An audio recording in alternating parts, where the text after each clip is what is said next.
कहानी स्टार्ट होती है एक पागल खाने को दिखाते हुए। वहाँ पर कई ज्यादा पागल रहते थे।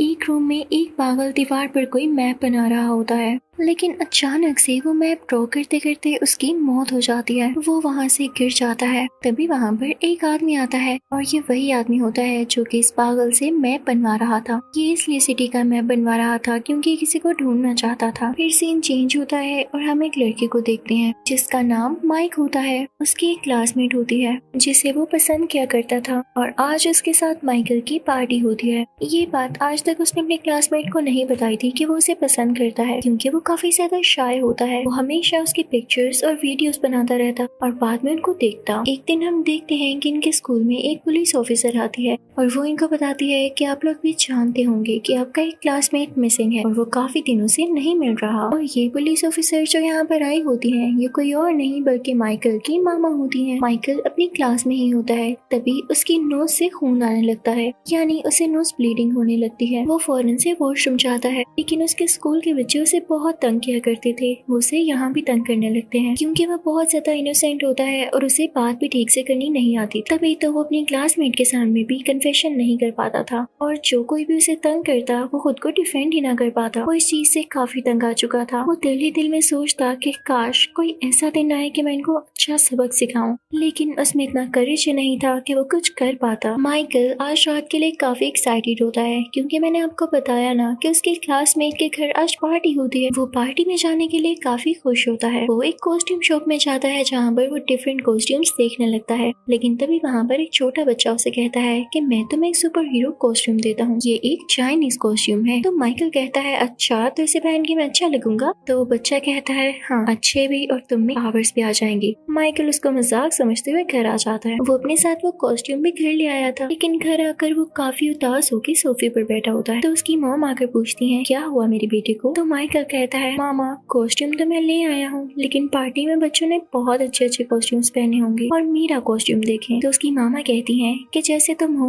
वैसे ही बन के रहना, कभी भी किसी दूसरे की कॉपी मत करना, वरना तुम्हारे अंदर जो अपनी अच्छाइयाँ हैं वो भी दब के रह जाएंगी। मेरा बेटा तो सबसे प्यारा लगेगा। इनफैक्ट माइकल के फादर इस दुनिया में नहीं थे, तो माइकल की मदर उसे बहुत प्यार किया करती थी, लेकिन माइकल फिर भी उन्हें मिस किया करता था कि अगर मेरे फादर जिंदा होते तो जो बच्चे मुझे तंग करते हैं उन्हें सबक सिखा देते। अब रात का टाइम आ चुका होता है और माइकल रेडी होकर उस पार्टी में जाता है। अब वहाँ पर सारे बच्चे उसे तंग करने लगते हैं कि हम जानते हैं तुमने अपने सेल फोन में उस लड़की की पिक्चर्स और वीडियोस रखी हुई हैं, तुम उसे पसंद तो करते हो, लेकिन ये क्या बात हुई, तुम सीक्रेटली उसकी पिक्चर्स लेते हो, उसे पता चलेगा तो उसे कितना बुरा लगेगा। इसी के साथ वो उस लड़की की पिक्चर्स और वीडियोस उधर चला देते हैं, जिसे देखकर उस लड़की को काफी ज्यादा गुस्सा आता है और वो माइकल पर गुस्सा होने लगती है। माइकल खुद को वॉशरूम में बंद कर लेता है और बाहर से बच्चे उसे कह रहे होते हैं क्या हुआ, तुम डर गई हो? ओहो, बेचारा एक लड़की से डर गया। अब माइकल इन लोगों के सामने नहीं जाना चाह रहा होता क्योंकि बाहर के बच्चे काफी बदतमीज होते हैं। वो अंदर ही शीशे में देख के खुद से बात करने लगता है कि उस बच्चे ने कहा था कि ये कॉस्ट्यूम पावरफुल है, तो कॉस्ट्यूम क्या पावर है तुम्हारी, क्या तुम मुझे इसको गायब कर सकते हो? इसी के साथ लाइट ऑफ होती है और जैसे ही लाइट दोबारा ऑन होती है तो माइकल वाकई में गायब होता है। वो इनविजिबल बन चुका था। अब हम देखते हैं कि माइकल की रूटीन क्या होती है। वो सुबह उठता है और जब ब्रश करता है तब हमें पता चलता है कि वाकई में अब ये इनविजिबल बन चुका है। माइकल इस चीज को लेके काफी खुश भी होता है और वो कहता है कि मुझे हेल्प मिली है, अब मैं जब चाहे अपनी क्लासमेट से बदला ले सकता हूँ। माइकल अब स्कूल जाने लगता है, लेकिन दूर एक आदमी खड़ा होता है जिसने ब्लैक ग्लासेस लगाए होते हैं। वो उसको नोट कर लेता है। फिर अब माइकल तो क्लास में चला जाता है, लेकिन वो किसी को नजर नहीं आ रहा होता, तो इस चीज का काफी फायदा उठाता है। वो टीचर पर मस्टर्ड इंक गिरा देता है और टीचर को लगता है कि वो वहाँ बैठे किसी बच्चे ने गिराई है, तो वो उसको क्लास से बाहर निकाल देती है और अपने इनविजिबल होने का फायदा उठा के वो बाकी लोगों से भी बदला लेता है। और तभी हमें पता चलता है कि स्कूल से 2 बच्चे और मिसिंग हैं और उन्होंने अपने मिसिंग होने से पहले एक वीडियो मैसेज रिकॉर्ड किया होता है कि हम अपनी मर्जी से यहाँ से जा रहे हैं, हम अपने घर से तंग आ चुके हैं और अकेले रहना चाहते हैं, एक इंडिपेंडेंट लाइफ गुजारना चाहते हैं। तो आज इनके स्कूल में एक साइकियाट्रिस्ट आता है जो कि बच्चों को समझाने लगता है कि आप लोग अभी बहुत छोटे हैं और पेरेंट्स तो हर किसी के लिए जरूरी होते हैं ना, वो हमारी भलाई ही तो चाहते हैं, वरना किसी और का बच्चा जो कुछ मर्जी करता रहे उन्हें इससे क्या फर्क पड़ेगा। आप इस बात को समझने की कोशिश करें, लेकिन तभी माइक को फील होता है जैसे वो दोबारा से इनविजिबल हो रहा है। फौरन वहाँ से भाग जाता है और सब समझते हैं कि इसको साइकियाट्रिस्ट की बातें बुरी लग रही हैं। लेकिन जब वो अपनी बहन के पास आता है तो उसकी बहन देखती है कि उसके भाई के कपड़े हैं लेकिन वो इनविजिबल है, तो वो उसे कहती है भाई आप सुपर हीरो हैं। तो माइकल फौरन से अपनी बहन के मुंह पर हाथ रख लेता है और कहता है चुप रहो, ये किसी को नहीं बताना। मैं तब से इनविजिबल होने लगा हूँ जब से मैंने वो कॉस्ट्यूम लिया है, उसमें जरूर कुछ ना कुछ है। के बाद माइकल सुनता है कि उसकी मॉम किसी से बात कर रही है। माइकल इनविजिबल हो जाता है और अपनी मॉम के सामने जाकर बैठ जाता।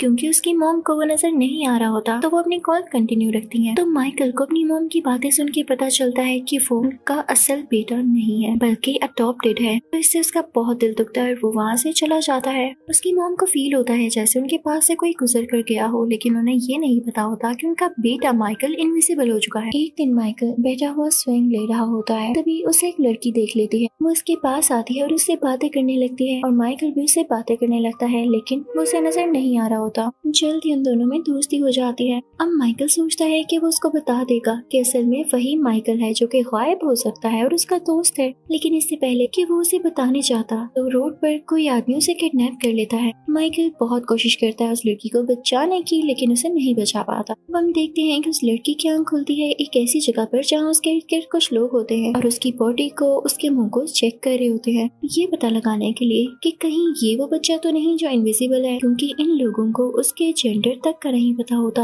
ना ही ये पता होता है कि वो है कौन। और जब इन लोगों को यकीन हो जाता है कि इस लड़की के पास कोई पावर्स नहीं और इसकी जगह कोई और है इनविजिबल पर्सन, तो इस लड़की को बाकी दोनों बच्चों के पास छोड़ देते हैं जिन्हें पहले भी इसी एक्सपेरिमेंट के लिए यहाँ पर लाया गया। उस तरफ माइकल सोचता है कि जल्द से जल्द वो इनविजिबल होकर उस लड़की को बचाने जाए, लेकिन जैसे ही वो अपना कॉस्ट्यूम पहनने जाता है तो देखता है कि उसकी मॉम ने उसे धो दिया है और उसमें अब वो पावर नहीं रही। तो वो अपनी मॉम से कहता है कि आप तो यही चाहती थी मैं कभी आगे ना जाऊँ, कभी अपनी मर्जी ना करूँ, वैसे भी आप तो मेरी रियल मॉम भी नहीं। और ये कह के वो काफी तेजी से साइकिल चलाते हुए समंदर के किनारे आ जाता है। उसकी मॉम पीछे से काफी सैड हो जाती है। अब समंदर पर माइकल को वही आदमी मिलता है, ब्लैक गॉगल्स वाला आदमी जो कि हमने पहले देखा, और यहाँ पर वो माइकल को बताता है कि जो पावर्स तुम्हारे अंदर आई मेरे अंदर भी वो थी, और वो तुम्हारे अंदर क्यों आई, क्योंकि तुम मेरे बेटे हो। वो ग्लासेस वाला आदमी उसे ये भी बताता है कि तुम्हारी रियल मॉम भी गायब हो सकती थी, यानी उस आदमी की वाइफ। वो अपने बेटे को ये बताता है कि कई साल पहले जब मैं रशिया में रहा करता था तो किसी इंसिडेंट की वजह से वो जगह तबाह हो गई और इसके साइड इफेक्ट्स ये हुए कि कुछ लोगों में सुपर एबिलिटीज आ गई। तो उन लोगों को इकट्ठा करके एक टीम बनाई गई। जो आदमी उसको लीड करता था वो काफी सालिम था, वो हमें यूज किया करता था, उसने अपने पास हमें कैद रखा हुआ था। कई दिन गुजर गए, हमसे काम लेता रहता। उसी दौरान मुझे वहाँ पर एक लड़की नजर आई जो मुझे बहुत अच्छी लगी, और वो लड़की तुम्हारी मॉम है। कुछ टाइम बाद जब तुम पैदा हुए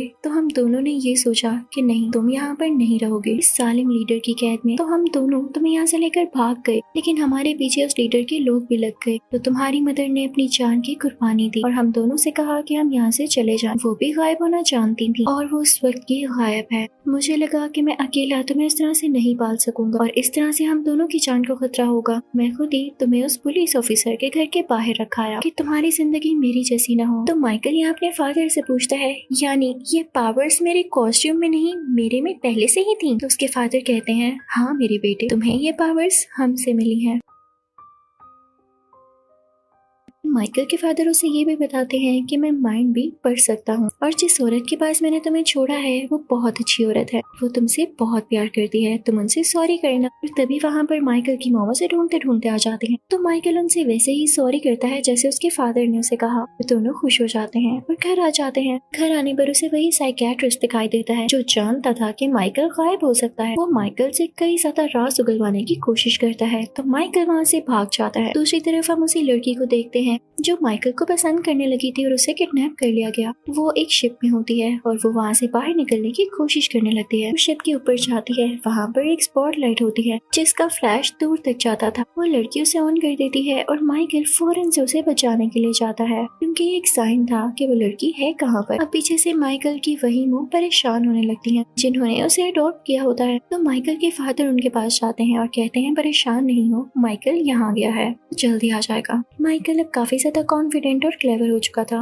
वो शिप में जाते ही सब लोगों को बड़े आराम से दूर कर देता है और अपनी उस दोस्त को बचा लेता है। तो वो लड़की कहती है कि मुझे और भी लोगों को बचाना है। माइकल उसे गन देता है कि ये तुम अपनी सेफ्टी के लिए अपने पास रख लो, लेकिन वो लड़की उल्टा माइकल पर ही गन पॉइंट कर लेती है। माइकल बहुत हैरान होता है और सोचता है कि हो ना हो इस लड़की के पीछे किसी और का हाथ है और ये अप्रेस्ड है, किसी ने इसको ऐसा करने पे फोर्स किया होगा। बात बाकी इससे कुछ मिलती जुलती थी। जब माइकल थोड़ी रिसर्च करता है तो उसे पता चलता है कि वहाँ पर एक बूढ़ा आदमी है जो कि पैरालाइज्ड होता है, लेकिन उसके पास एबिलिटी थी उन लोगों को कंट्रोल करने की जिससे वो एक बार टच कर ले। उसने साइकियाट्रिस्ट को भी और इस लड़की को भी कंट्रोल कर रखा था माइकल के अगेंस्ट। वो बूढ़ा आदमी सबमरीन को पानी के अंदर ले जाता है क्योंकि वो माइकल को किसी और कंट्री ले जाना चाहता था। और जब तक माइकल की मॉम और उसके फादर वहाँ पहुँचते हैं तो वो लोग माइकल को ले जा चुके होते हैं, लेकिन तभी माइकल अपनी पावर्स का बहुत अच्छा यूज करता है और वहाँ सारी चीजें डिस्ट्रॉय करके उस बूढ़े आदमी को एक रूम में बंद कर देता है। खुद वहाँ से अपनी दोस्त को लेके बाहर आ जाता है। उसकी मॉम ये देख के बहुत खुश होती है और जैसे ही माइकल बाहर आता है तो वहाँ पे और भी लोग होते हैं। माइकल उनके सामने ही गायब हो जाता है। तो माइकल के फादर आते हैं और उससे कहते हैं कि बेटा तुम्हारे पास एबिलिटी जरूर है, लेकिन हमें ये दुनिया से छुपानी होती है जैसे मैंने छुपा रखी है। तुम आइंदा ख्याल रखना कि पब्लिक में ये एबिलिटीज यूज ना करना और बिल्कुल नॉर्मल इंसान की तरह एक्ट करना, तुम्हारी जिंदगी आसान हो जाएगी। इसी के साथ उसके फादर आगे बढ़ते हैं और हर किसी की मेमोरी इरेज कर देते हैं कि उन्होंने कुछ देखा ही नहीं। जब सबकी मेमोरी वापस आती है जो कि इस मोमेंट और इस इंसिडेंट से पहले की होती है, तो उन लोगों को ये तो पता होता है कि वो सारे मिसिंग बच्चे किडनैप हो चुके थे। अब ये लोग ये अस्यूम करते हैं कि माइकल की मदर जब उसे बचाने गई थी तो क्योंकि वो बहुत अच्छी पुलिस ऑफिसर हैं तो उन्होंने बाकी बच्चों को भी बचा लिया और सब बच्चे सब लोग उनको प्रेज करने लगते हैं। फिर अगले दिन हम देखते हैं कि माइकल एक नॉर्मल स्टूडेंट की तरह अपने स्कूल वापस जाता है। वहाँ पर बच्चे उसे फिर से तंग और बुली करने लगते हैं। तब क्योंकि उसमें काफी कॉन्फिडेंस था तो उन बच्चों से कहता है कि बेहतर होगा कि मुझे तंग ना करो,